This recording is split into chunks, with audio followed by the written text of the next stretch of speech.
I still remember very well when I heard of the announcement of The Last of Us. I was in shock, not only by the amazing first trailer, but just by that one simple logo, the Naughty Dog logo. I had not seen that coming.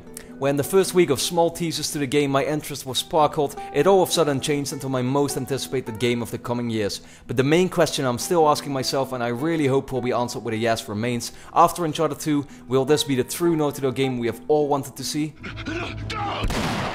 It seems almost impossible to say The Last of Us without Uncharted, and rightfully so. Not just because of the developers behind the game, but also because of how the game looks and plays like it.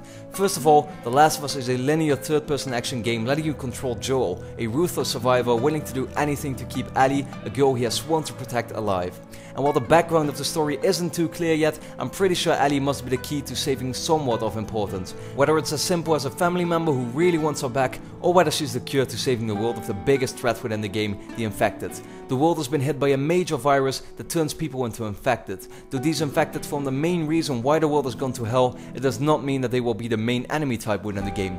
It has been made very clear by Naughty Dog that the game is about the survivors within the game, the way they behave themselves, have different moral standpoints, and form different groups within the game.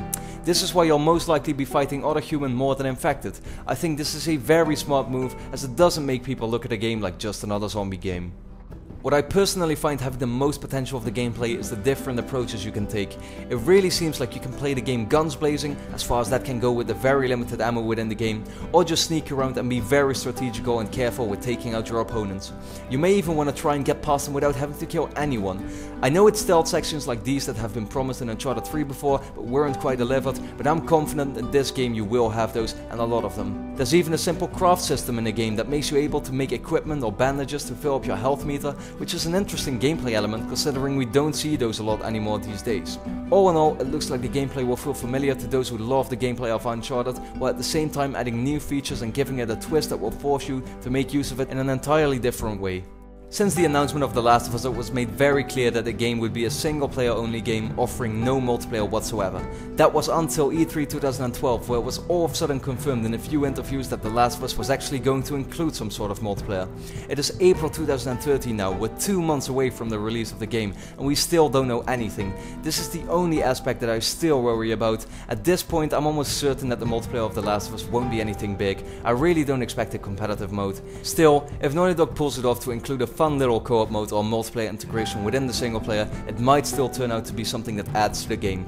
Unfortunately, we don't know anything, and I wonder when we will hear for it for the first time.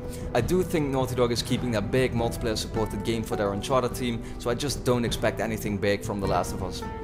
When Uncharted 3 was released and we all found out that it lacked that special feeling plus certain features that Uncharted 2 did have, I just couldn't come up with a reason why it had to be like that. With the announcement of The Last of Us, all my questions were immediately answered, and I had a double feeling.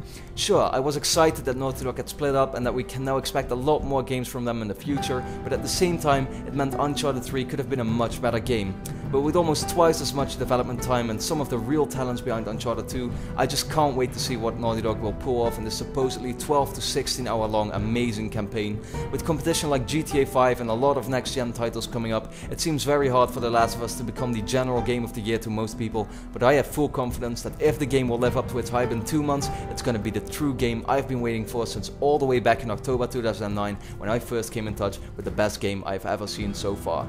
Thanks a lot for watching.